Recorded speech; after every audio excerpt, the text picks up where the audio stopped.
कहानी नीरू की है। पंजाब की नीरू की शादी दिल्ली के राहुल से होती है। दिल्ली कितना बड़ा शहर है ना, लेकिन आप लोगों का घर तो बहुत छोटा है।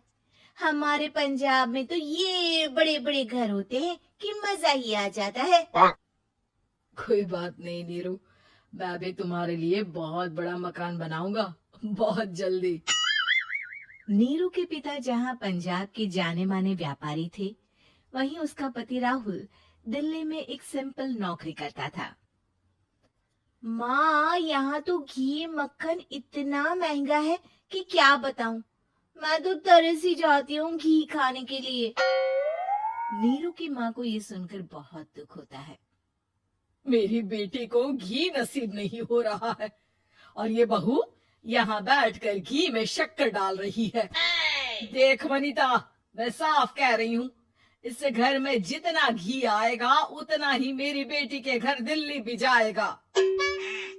अरे, ये क्या बात होती माँ जी? बेटी को उतना ही करो जो अच्छा लगे। अब क्या मायके से घी और मक्खन तक की सप्लाई करोगी आप?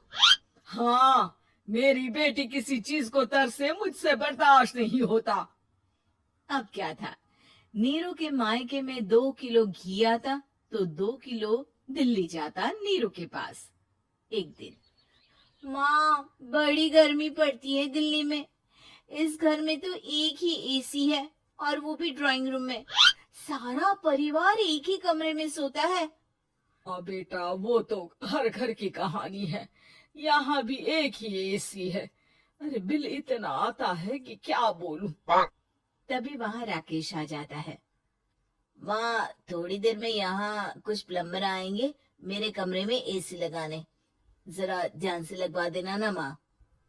ओए, ऐसे कैसे तेरे कमरे में एसी लगेगा? हो राकेश, एक बार बात तो कर लेता। अरे पापा, वो वनिता को गर्मी में नींद नहीं आती। ड्राइंग रूम में सबके साथ सोने में वो अनकंफर्टेबल है, इसलिए। अरे पूरे परिवार के साथ वहाँ तेरी बहन नीरू भी तो सोती है। वो नहीं हो रही क्या अनकंफर्टेबल? समझ रहा है ना? अगर एसी लगेगा तो एक दिल्ली में तेरी बहन के कमरे में भी लगेगा, तभी तू लगा सकेगा। राकेश वनिता को सारी बात बताता है। वनिता करती भी क्या, मन मारकर बैठ जाती है। माँ, ये लोग ठीक नहीं है, क्या करूं मैं? अरे बेटी, यहाँ आ जा तू, यहाँ आकर रह ले। अरे छोड़ दे ऐसे पति को। कैसे छोड़ दूं माँ? समाज क्या कहेगा, लोग क्या कहेंगे? वैसे भी मेरा एक बेटा है मयंक। अरे हटा बेटा, तेरी उम्र ही क्या है? इतनी परेशान रहेगी तो काम कैसे चलेगा? खैर, बात आई गई हो जाती है। माँ को लगता है कि नीरू ठीक है, तो वहीं नीरू के मन में एक ही लाइन चल रही होती है, यहाँ आजा। माँ ने तो बोल ही दिया है कि यहाँ आजा। बस मयंक थोड़ा सा बड़ा हो जाए, इन गरीबों को छोड़कर मैं वापस माँ के पास ही चली जाऊंगी।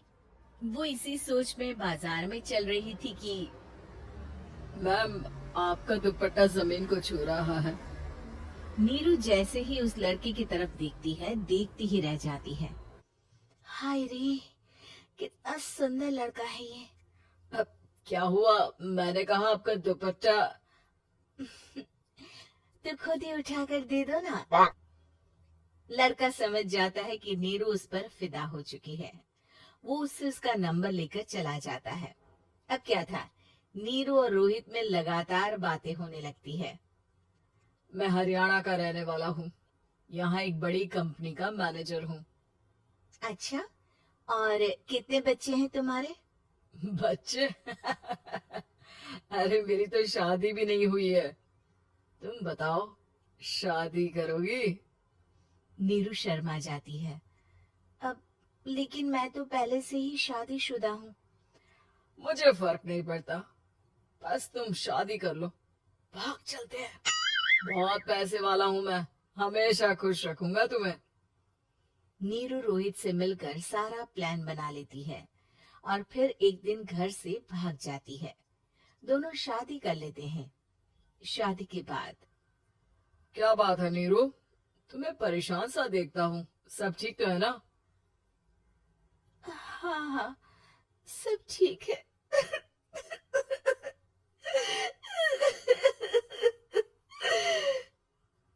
ये कहते कहते ही वो रोने लगती है। अरे क्या हो गया, रो क्यों रही हो? मैंने तुमसे एक बात छुपाई है और वही बात अब मुझे परेशान कर रही है। रोहित, मेरा एक बेटा भी है, उसका नाम मयंक है। क्या बात कर रही हो, ये तुमने मुझे पहले क्यों नहीं बताया? देखो नीरू, मेरी माँ को मैंने ये नहीं बताया है कि तुम शादीशुदा हो। बच्चा मैं मैनेज नहीं कर पाऊंगा। नीरू को समझ में नहीं आता कि वो क्या करे। तुम उस बच्चे को अपनी माँ को क्यों नहीं दे देती? नीरू चुपके से माँ को फोन करती है। माँ, क्या मयंक को तुम रख सकती हो? बेटा, मैं राकेश के साथ बात करती हूँ। आखिर घर का बेटा वही है, जो वो बोलेगा। वैसे भी बेटा, तूने जो किया है ना, उसके बाद से पूरा घर तेरी बुराई कर रहा है। मैं भी अब किसी से तेरे लिए लड़ नहीं सकती। राकेश बेटा, नीरू ने तो जो किया बहुत ही बुरा किया, लेकिन मैं सोच रही थी कि क्यों ना मयंक को हम यहाँ ले आए। तभी वनीता बोल पड़ती है। वाह जी, ऐसे कैसे यहाँ ले आए? यहाँ क्या भंडारा भरा है? और जिस बच्चे की माँ ने नहीं सोचा, उसके लिए हम क्यों सोचे? नीरू को एक बार तो अपने बच्चे के बारे में सोचना चाहिए था ना।